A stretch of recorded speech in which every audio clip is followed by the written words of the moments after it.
وَإِذَا خَاطَبَهُمُ الْجَاهِلُونَ قَالُوا سَلَامًا. وہ علماء جو علماء سو ہے، میں علماء حق کی بات نہیں کر رہا ہوں، علماء کرائم کی بات کر رہا ہوں، مجرم علماء کی. علماء پرائم، علماء کرام کی بات نہیں کر رہا، علماء کرائم، کرائم انگلش والا، مجرم علماء، کیونکہ وہ بکے ہوئے اپنے فرقوں کے ہاتھ. ایک گول کیپر کبھی بھی اپنے فٹ بال کو اپنے پول میں نہیں پھینکے گا. یہ مناظرے بھی کرتے ہیں. کبھی آپ نے کسی مناظرے کے اینڈ پہ سنا کہ جی ہاں جی بہت زبردست موقف آپ نے بیان کیا ہے، میں آج سے رجوع لاتا ہوں.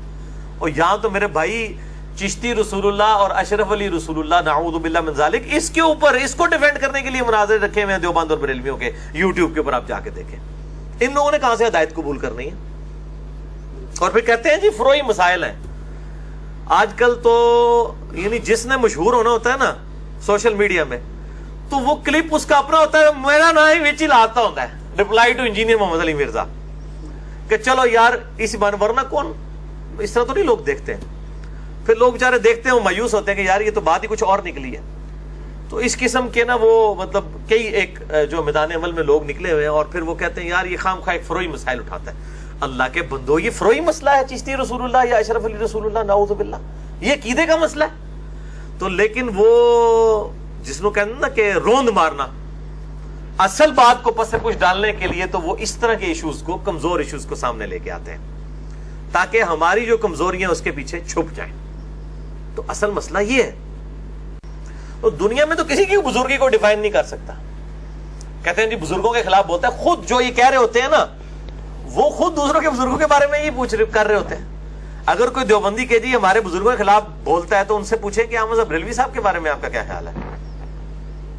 تو آپ ذرا دیکھ لیجئے گا، اتنی لمبی زبان باہر آ جائے گی. تو احمد بریلوی صاحب کیا کروڑوں لوگوں کے بزرگ نہیں ہیں؟ ہے نا. لیکن خلیل احمد سہارنپوری نے المحند علی المفند، جس کا نام میں نے اب المفند علی المفند رکھ دیا ہے. المفند کہتے ہیں سٹھیایا ہوا بابا، المحند کہتے ہیں ہند کی تلوار. المفند علی المفند، ایک سٹھیایا ہوا بابا دوسرے سٹھیائے ہوئے بابے کے اوپر. تو یہ المحند علی المفند یا المفند علی المفند، اس کے اندر انہوں نے لکھا ہے کہ احمد بریلوی اور ان کے جو فالوورز ہیں یہ ایک شیطانی لشکر ہے جو ہم پہ حملہ آور ہو گیا. شیطانی لشکر کسی کو کہنا تو کیا مطلب ہے؟ آپ تکفیر ہی کر رہے ہیں نا اس کی. اور دوسری طرف حسام الحرمین، وہ بھی احمد بریلوی صاحب کے، حسام کہتے ہیں تلوار کو، حرمین کی تلوار جو اس سے پہلے لکھی گئی، جس کے جواب میں المفند علی المفند یا المحند علی المفند لکھی گئی. اس میں انہوں نے لکھا ہے کہ یہ جو اشر علی تھانوی، رشید احمد گنگوئی، یہ سب غلامت قادیانی اور شیطان کے دم چھلے ہیں. اور لکھا فرقہ وہابیہ شیطانیہ، اہل حدیث جو ہیں یہ شیطان لعین کے پیروکار ہیں. یعنی ان کو نہیں پتا کہ یہ نبی صلی اللہ علیہ وسلم کے ماننے والے ہیں، لیکن چونکہ ان کے فرقے سے نہیں ہیں. تو یہ بزرگان دین کی اخلاقیات ہیں. تو ہم نے تو الحمدللہ ہر چیز کھول کے سامنے رکھ دی ہے. اسی لیے تو اب وہ علماء کا بس نہیں چلتا. میں ان کے ویڈیو کلپس، یعنی مجھے یوں لگ رہا ہوتا ہے یہ لیپ ٹاپ کی سکرین توڑ کے باہر آ جائیں گے. اس طرح احتجاج کر رہے ہوتے ہیں. احتجاج یہ کہ یار ہمیں آپ نے ننگا کر دیا. احتجاج یہ ہونا چاہیے کہ آپ بالکل جھوٹ بول رہے ہو، ایسا نہیں لکھا ہوا ہماری کتابوں میں. ان کو پتہ لکھا ہے، وہ کہتے ہیں یار کاش پتہ نہ چلتا. لیکن بھائی جی ان میڈیا کا دور ہے، یہ ایک نہ ایک دن تو ہونا تھا. اسلام کی نشت ثانیہ کا الحمدللہ آغاز ہو چکا ہے، اور آج کی نوجوان نسل جو ہے وہ بالکل علماء کے کردار سے متنفر ہو کے دین سے متنفر ہو چکی تھی. تو ایسے وقت میں ضرورت تھی کہ اللہ تعالیٰ ایسے بندوں کو اٹھائے جو لوگوں کو بالکل حق بات، فرقہ واریت کی لعنت سے بالا تر ہو کر بتائیں. اور پھر یہ لوگ جو ہیں وہ اس سسٹم کی آؤٹ پٹ نہیں ہو سکتے جو فرقوں کے مدرسے ہیں. فرقوں کے مدرسوں کی آؤٹ پٹ تو یہ نہیں ہو سکتے. مچھلی جو ہے وہ تو آپ پانی میں ہی پکڑ سکتے ہیں نا، اور پکوڑے آپ تیل میں ہی تل سکتے ہیں. ان میں ادھے محاورے بولنا کیونکہ تو پتہ لگ گئے. سورۃ البقرہ آیت نمبر 26، ان اللہ لا یستحیی، بے شک اللہ تعالی حیا محسوس نہیں فرماتا. اللہ کو کوئی کسی سے ڈگری ویریفائی کروانے کی ضرورت نہیں ہے، کوئی اللہ تعالیٰ کو اپنا علم ویریفائی کروانے کی ضرورت نہیں. اللہ کو کوئی حیا نہیں اس مسئلے میں. ان یضرب مثلا ما بعودۃ فما فوقها، کہ اللہ تعالیٰ کسی مچھر کی مثال بیان کرے یا اس سے بھی کسی حقیر چیز کی. یعنی اعتراض ہوا قرآن کے اوپر کہ قرآن اتنی بڑی کتاب، اس میں مکھی کی مثال، اس میں مچھر کی مثال، اس میں مکڑی کی مثال. اللہ تعالیٰ فرماتے ہیں ہمیں کوئی آر نہیں ہے ہمارا مقصد کسی سے اپنی کوئی یعنی علمی دھوس کسی پہ ڈالنا نہیں ہے، مقصد بات سمجھانا ہے، پبلک لیول پہ اتر کے بات سمجھائی جائے گی. فَأَمَّا الَّذِينَ آمَنُوا فَيَعْلَمُونَ أَنَّهُ الْحَقُّ مِنْ رَبِّهِمْ، تو جو بات ماننے والے ہیں وہ خوب بات یہ سمجھ لیتے ہیں کہ جو کچھ ہے یہ اللہ کی طرف سے جو نازل ہوا ہے ان کے رب کی طرف سے یہ حق ہے، با مقصد ہے اور سچی بات ہے. وَأَمَّا الَّذِينَ كَفَرُوا، اور جو بات کا انکار کرنے والے ہیں، دل بے ایمان تے اجدا ٹھیر، جن کے دل میں بے ایمانی ہے ان کے لیے لیم ایکسکیوزز بہت ہیں. فَيَقُولُونَ، تو وہ یہ کہتے ہیں مَاذَا أَرَادَ اللَّهُ بِهَذَا مَثَلًا، بھائی اللہ کا کیا ارادہ ہے یہ چھوٹی چھوٹی چیزوں کی مثال بیان کرنے کا؟ اتنا پڑھا لکھا اللہ، یعنی آج دنیاوی اعتبار سے کہ اللہ تعالیٰ اتنا ایجوکیٹڈ، ساری دنیا کے علوم اسی کے پیدا کیے ہوئے، اتنی بڑی ہستی، اس کو کیا ملتا ہے چھوٹی چھوٹی مکھی اور مچھر اور مکڑی کی مثالیں بیان کر کے؟ اب اس پہ اللہ تعالیٰ نے الزامی جواب کے طور پہ، ٹونٹ کرتے ہوئے، تانے کے طور پر بات کی. یضل بہ کثیر ویہدی بہ کثیرا، اللہ تعالیٰ چاہتا ہے اس کے ذریعے بہت سے لوگوں کو گمراہ کر دے اور بہت سو کو ہدایت دے دے. کیا مطلب؟ جو بات مان لے وہ ہدایت والا، جو اس کا مذاق ہی اڑاتا رہے یار اللہ ایڈا وڈا اے کیوں گلا، وہ گمراہی ہو جائے. اس کا قطعاً یہ مقصد نہیں ہے کہ قرآن لوگوں کو گمراہ کرتا ہے. جس کا یہ عقیدہ ہے کہ قرآن لوگوں کو گمراہ کرتا ہے وہ پکا کٹر کافر ہے، اور اس کے کفر میں شک کرنے والا بھی کافر ہے. قرآن تو کہہ رہا ہے سورہ البقرہ کے اندر شہر رمضان الذی انزل فیہ القرآن، رمضان کا مہینہ وہ ہے جس میں قرآن نازل ہوا، ھدی للناس، پوری انسانیت کے لیے ہدایت ہے. قرآن میں کہیں نہیں آیا کہ قرآن جو ہے وہ انسانیت کے لیے گمراہ کرنے والی کتاب ہے، نعوذ باللہ. وبینات من الہدی، اس میں ہدایت کے روشن دلائل ہیں، والفرقان، اور یہ حق اور باطل میں تمیز کرنے والی کتاب ہے. اولڈ ٹیسٹیمنٹ اور نیو ٹیسٹیمنٹ کے بعد اب یہ فائنل ٹیسٹیمنٹ ہے القرآن. تورات اور انجیل کے اوپر بھی المہیمن ہے، نگہبان ہے. اس کے نظریات بھی اس پہ پیش ہوں گے، جو اس کے مطابق ہیں وہ ٹھیک ہیں، جو اس کے مطابق نہیں وہ ٹیمپرڈ ہے، تحریف شدہ ہے. تو اللہ تعالیٰ تو فرما رہا ہے کہ ہمارا مقصد یہ تھا کہ جو بات ماننے والے ہیں وہ مان کے ہدایت پہ آ جائیں، جو نہیں ماننے والے وہ گمراہ ہو جائیں. اور یہاں پہ لوگ کہہ رہے ہیں قرآن حدیث ڈائریکٹ نہ پڑھنا گمراہ ہو جاؤ گے، اور یہی آیت پیش کر رہے ہوتے ہیں. تو دیکھو کیسی مت ماری ہوئی ہے مجھے، کیا چیز تھی، کیا بنا دی. وہ بھائی گمراہ وہ ہوئے ہیں جنہوں نے اپنے شوکیسوں کے اندر بخاری سجائی ہوئی ہے اور کبھی عوام کو کھول کے نہیں بتایا کہ بخاری اور مسلم میں نماز کا طریقہ کیا لکھا ہوا ہے. اور جو بیچارہ بخاری اور مسلم کھول کے انہی کے فرقوں کے علماء کے ترجمے ان کی پبلک کو دکھاتا ہے، اور ان کے اندر گمراہ ہو گیا جی نہ ڈائریکٹ نہ پڑھنا. اس کا مطلب ہے کہ ان کے اپنے بزرگ بھی گمراہ ہیں جنہوں نے بخاری مسلم کے ترجمے کیے ہیں.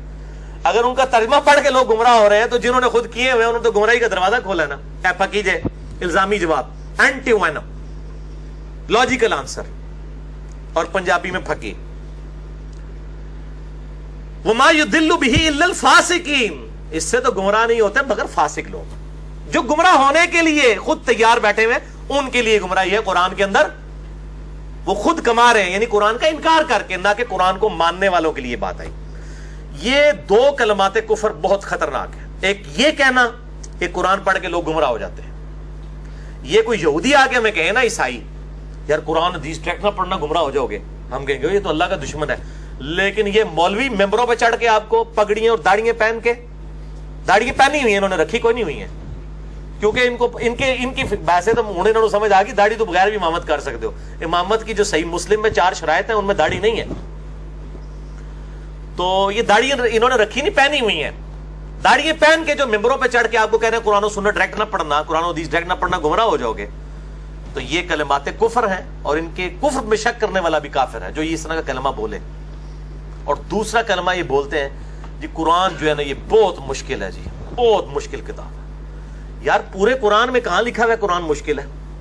اس کے الٹ ضرور لکھا ہے سورہ جو ہے القمر کے اندر کم از کم 4 دفعہ، وَلَقَدْ يَسَّرْنَا الْقُرْآنَ لِلذِّكْرِ فَهَلْ مِن مُدَّكِرٍ، ہم نے قرآن کو تذکیر نصیحت کے لیے آسان کر دیا ہے کوئی نصیحت حاصل کرنے والا؟ ایز فار ایز تذکیر از کنسرنڈ، قرآن سے نصیحت حاصل کرنا، قرآن دنیا کی سب سے آسان کتاب ہے، کیونکہ یہ انسانیت کے لیے، ایک موچی کے لیے بھی، ایک ڈاکٹر کے لیے بھی ہے، ایک انجینئر کے لیے بھی، ایک ریڈی بان کے لیے بھی، ایک انٹلیکچوئل کے لیے بھی ہے، ایک ان پڑھ کے لیے بھی ہے. یہی مشکل ہوگی تو اس کا مطلب ہے اللہ تعالیٰ نے خود کڑگا لایا ہے کہ ساری دوزخی ٹر جن، نعوذ باللہ. نہیں، یہ آسان کتاب ہے تذکیر کے لیے. ہاں جہاں تفاسیر کا تعلق ہے اور یہ باقی چیزیں ہیں وہ تو میرے بھائی تفسیریں لوگ لکھتے آ رہے ہیں، لکھتے جائیں گے، اس کا تو کوئی اینڈ ہی نہیں ہے، لیکن وہ عام آدمی کی ضرورت نہیں. عام آدمی کی ضرورت نصیحت ہے، تذکیر ہے. لیکن یہ انڈیا پاکستان بنگلہ دیش کا جو کلچر ہے، اس اعتبار سے مجھے بڑا دکھ ہوتا ہے. یعنی یہ گمراہی کی یعنی مراکز ہیں یہ تین ملک اس حوالے سے کہ یہاں پر مولویوں نے اس طرح دماغ پبلک کا خراب کر دیا.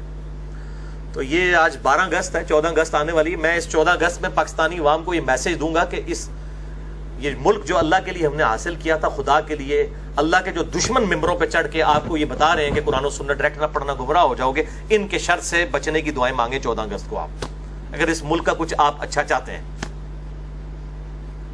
اور جو یہ کہہ رہے ہیں جی قرآن پڑھ کے لوگ گمراہ ہو جاتے ہیں، جی اور دیکھو جی قرآن پڑھ کے لوگ گمراہ ہو جاتے ہیں، یار قرآن میں کہاں لکھا ہوا ہے؟ اور یہ وہ آیت تھی سورۃ البقرہ کی جس کی تفسیر میں نے بے شمار دفعہ کئی لیکچرز میں بیان کیا، آج پھر میں نے کر دی ہے کہ اللہ تعالیٰ کہتا ہے کہ اس سے تو گمراہ وہ لوگ ہوتے ہیں جو بات ماننے نہیں چاہتے. الا الفاسقین الذین ینقضون عہد اللہ من بعد میثاقہ، وہ لوگ گمراہ ہوتے ہیں جو اللہ کے ساتھ عہد کرنے کے بعد توڑ دیتے ہیں. عہد کیا کیا تھا ہماری روحوں نے؟ الست بربکم قالوا بلا، سورۃ الاعراف میں آیا، کیا میں تمہارا رب نہیں ہوں؟ سب نے کہا تھا بلا.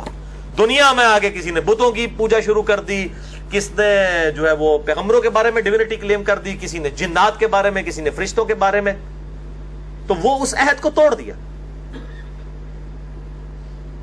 وَيَقْطَعُونَ مَا أَمَرَ اللَّهُ بِهِ أَن يُوصَلَ، اور وہ اس کو قطع کرتے ہیں جس کو اللہ نے جوڑنے کا حکم دیا، یعنی قطع رحمی کرتے ہیں، رشتہ داروں کے ساتھ اس نے سلوک نہیں کرتے. وَيُفْسِدُونَ فِي الْأَرْضِ، اور زمین میں فساد مچاتے ہیں. أُولَٰئِكَ هُمُ الْخَاسِرُونَ، اور وہ ہیں اصل میں خسارے والے لوگ. یہ ہیں وہ لوگ جو يُضِلُّ بِهِ كَثِيرًا ہیں. جو بخاری مسلم پڑھ کے آپ کو سنا رہا ہے وہ گمراہ نہیں ہوا. اور پھر وہ کہتے ہیں جی قرآن میں ہے کہ جی وہ گدھے کے اوپر کتابیں لاد دی جائیں. علماء یہود کی مثال آئی نا سورہ الجمعہ میں.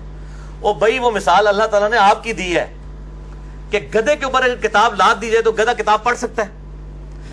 اگر ایک مولوی کے شوکیس میں بھی کتاب رکھ دی جائے اور عوام کو اجازت نہ ہو کہ وہ تالا کھول کے بخاری کا ترجمہ ہی پڑھ کے نماز کا طریقہ دیکھ لے، تو گدھے کی مثال تو یہ ہے. وہ گدھے کی مثال کیسے ہے؟ جو اپنی پاکٹ منی سے کتاب لیتا ہے، پھر کھول کے خود بھی پڑھتا ہے، دوسروں کو بھی پڑھاتا ہے. کھوتا پڑھ سکتا ہے؟ دسو، پڑھ سکتا ہے کھوتا؟ گدھا پڑھ سکتا ہے؟ نہیں. تو جو بیچارہ پڑھ رہا ہے وہ گدھے کی مثال کیسے ہوا؟ گدھے کی مثال اللہ نے ان کی دی ہے جنہوں نے اپنے شوکیسوں کے اندر، یعنی جیسے گدھے کے اوپر آپ کتابیں لاد دیں، وہ آپ کتاب پڑھ تو نہیں سکتا. اسی طریقے سے وہ علماء جنہوں نے صرف اپنے شوکیسوں میں کتابیں رکھی ہوئی ہیں، پڑھنے کے لیے نہیں ہے، صرف پڑھی ہوئی ہیں، پڑھی ہوئی نہیں ہے، پڑھی ہوئی ہیں، ان کی مثالیں ہیں. یہ ہے گدھے کی مثال. اللہ دے بندے ہو اپنی شکل دیکھا کرو بیچے، ٹھیک ہے. اور یہ الحمدللہ اتنی سمپل باتیں ہیں. مجھے ابھی کل کہاں سے عثمان بھائی فون آیا ہوا تھا؟ اسپین سے آیا ہوا تھا، ہاں بارسلونا اسپین سے. تو اب دیکھیں یار، یہ تحدیث نعمت کے طور پہ میں بیان کر رہا ہوں. وہ کہنے لگے کہ وہ انہوں نے کوئی طلاق کا مسئلہ ڈسکس کر رہے تھے، خلا کا. تو میں نے کہا میرے بھائی آپ نے اتنی دور فون کیا ہے، اتنے علماء کے وہاں کونسلز اور پینلز اور سینٹرز بنے ہوئے ہیں، اتنے بڑے بڑے دنتھر قسم دے علماء، پنجابی جنہوں کہندے نے سٹرونج قسم دے بڑے بڑے مولوی. تو کہتا ہے جی علی بھائی آپ کے لیکچرز 1 سال سے سننے شروع کیے ہیں، یقین کرے جب ہم علماء کے پاس جا کے بیٹھتے ہیں نا تو ہماری شکلیں اس طرح دیکھتے ہیں اور ہمیں ان پہ ترس آنا شروع ہو جاتا ہے کہ یہ بیچارے کہاں سے ڈگری کی ہے، ان کو تو پتہ ہی کچھ نہیں ہے. جو کچھ ہمیں پتہ ہے آپ کے لیکچرز کی برکت سے، وہ حقیقت بات ہے. پریشان ہو جاتے ہیں یار. ساروں نے اپنے اپنے لبادے اڑے ہوئے تھے. کسی نے توحید کا لبادہ اڑا ہوا تھا، جب ہم نے ان کے بزرگوں کی باتیں نکالی ان کو پتا چلا اوہ یہ کیا ہو گیا.